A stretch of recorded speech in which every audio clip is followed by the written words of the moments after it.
Welcome back to the Cabbage Patch. I'm Dad. I'm Tom. And I'm Gus. And today we played Evolution. Target's been having a sale, so anybody that plays board games knows that there are a lot of cheap games out there, and this was less than $10. It's a game prices. about, real cheap prices. It's a game about, what's the game about, Thomas? Well, it's about trying to get a lot of creatures and trying to keep them alive as long as you can. Mm-hmm.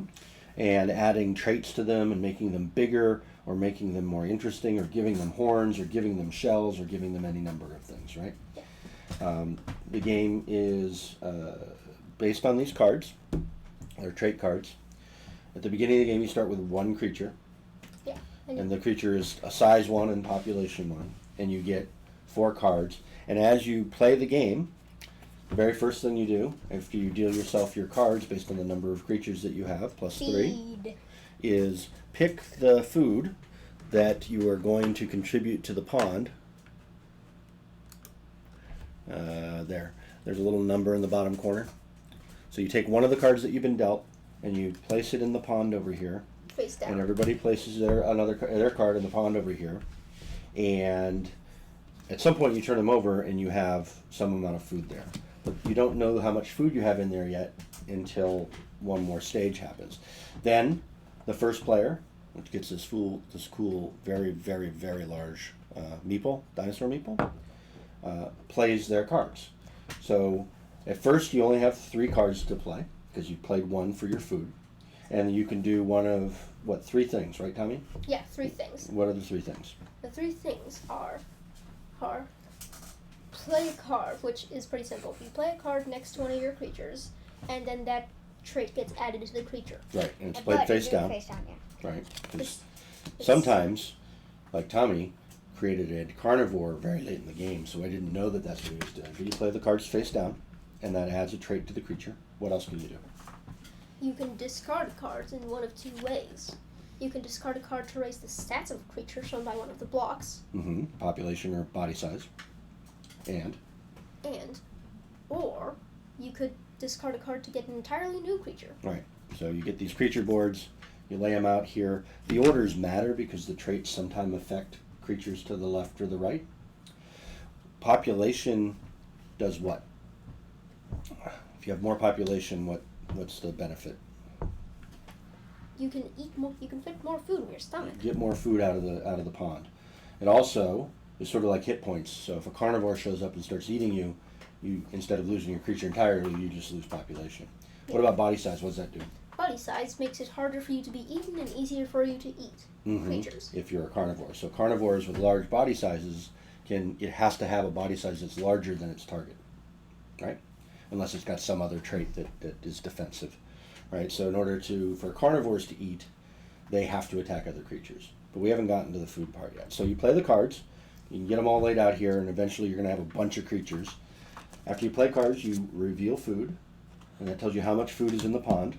So there's only a limited amount of food in the pond. So in this case, if there was a 2-player game and we put a 6 and a 1 down, there'd only be 7 plants in the pond, right? So you take food out of the bank, you put it in the pond, and then as you play, you eat. And each creature can eat up to its population size. Yes. Also, and if you have a special card called pack hunting, if you're a carnivore and you have that pack hunting attribute thing, your population counts with your body size. Counts with your body size, so it's like it's pack hunting. It's more creatures, they can attack larger, like a whole bunch of hyenas can attack an elephant. Yeah, if you have 5 population and max body size and you try to attack a creature with hard shell with max body size, you still eat him. Yeah, you still beat him. Cool. So then the creatures eat. You take food out of the pond one at a time.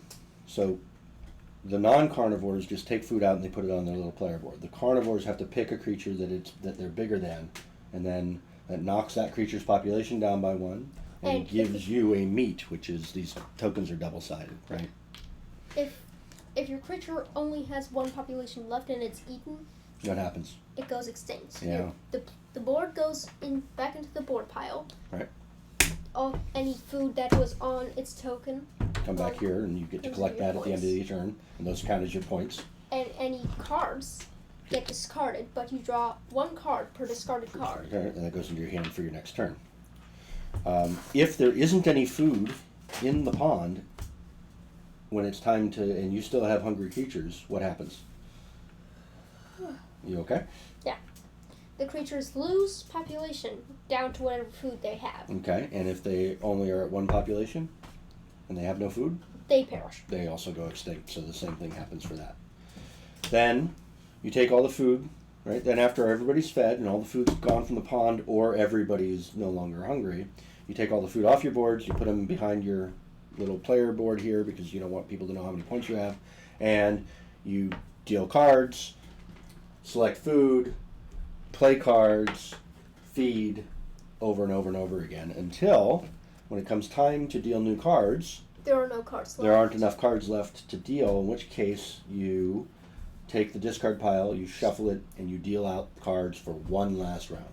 And you don't just keep going in an infinite loop. And you don't. Yeah, and at the end of that round, then you add up all your points. What do you get points for?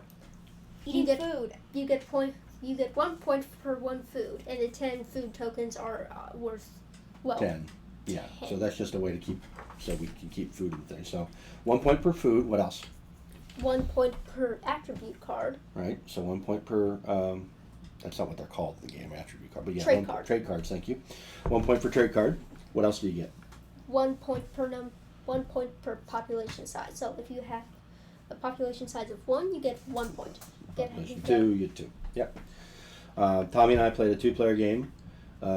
In the 2-player game, you take 40 of these cards out, so you make it a smaller deck, and the creatures can only have 2 attribute or traits. Now you got me doing it, right? In the 3 or more players, you get 3 attributes, traits, and you made it so I can't think right.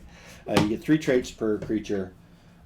You can discard traits at any time and put a new trait down. That's not that big a deal, but at any one point in time, a creature can only have 3 traits in the regular game, 2 in a 2-player game. And then that's it. It plays pretty fast. It plays a little bit like Wingspan. I think it's about as complicated as Wingspan, which meant that we played a 3-player game with Gus, but the 2-player game we recorded earlier was just me and Tommy. Yeah. All right, so things we liked. It's hard not to like anything. Right. Well, so. Other than the fact that this game needs a board.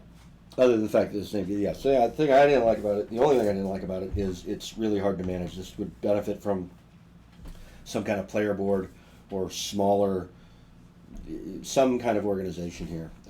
Because we played a 5-player game the other night, and it was all over the table. And this is not a very big table, so this is hard to play a lot of people on. Yeah.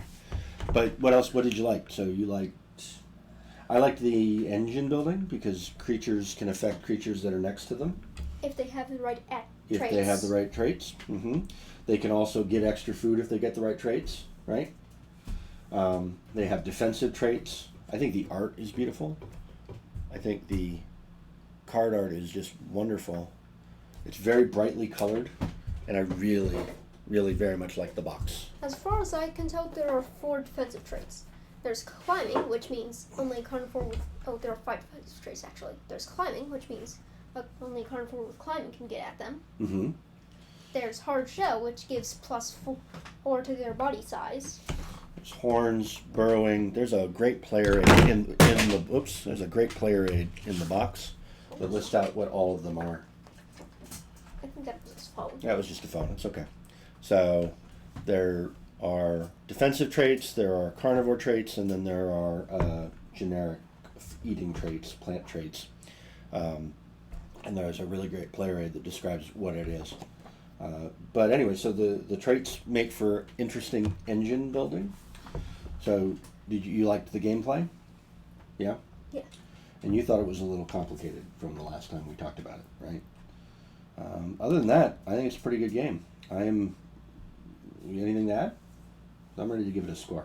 I'd be dead by 3 points. Yeah, it was 70-73. He won by 3 points. It was really a pain in the backside. Also, if you notice anything about the lighting in this video, we might get it fixed in editing, but if we can't, we're sorry. Yeah, we just rearranged things so we could do a 2-player game a little more efficiently. And that's it. I'm ready to give it a score. Yeah. Right? What are you going to give it, Gus? 2. 2? Solid 2. Solid 2. Yeah, what about you? Perfect 3. You give it a 3. I think I'm gonna give it a 3 too. I like it. I've played it 3 times in the last 3 days. I think it's a pretty darn good game. 3 or 2? You said 3-2. I'm going to give it a 3 as well. Okay. So that's 8. That's a good score. It's a pretty game. I'll play it. I think it's actually easier to set up than Wingspan. So there's that. But I put it right there with Wingspan. It's a great game. And on top of that, there's squares instead of eggs. There are cubes instead of eggs, exactly. Yeah. So yeah, they that's don't true. roll around. That's true. They won't roll around. And this dinosaur meeple is my second favorite thing about Yeah, it. it's This it enormous signifies first dinosaur. player. First player gets to do stuff first. So I'm glad I didn't pay full price for it, but I would have paid full price for it. I think it's a pretty good game. So 8 cabbages, great. Nobody really prefers paying full price. This is true. Nobody does. Yeah, Our- money is nice. Money is nice. So we've given a score. You ready to do the outro? Yeah. Subscribe, like, hit that bell, Tommy. Leave a comment if you wish, Eat plenty cabbages, not us, though. or else you go extinct. That means the human race goes extinct, Tommy. Goodbye.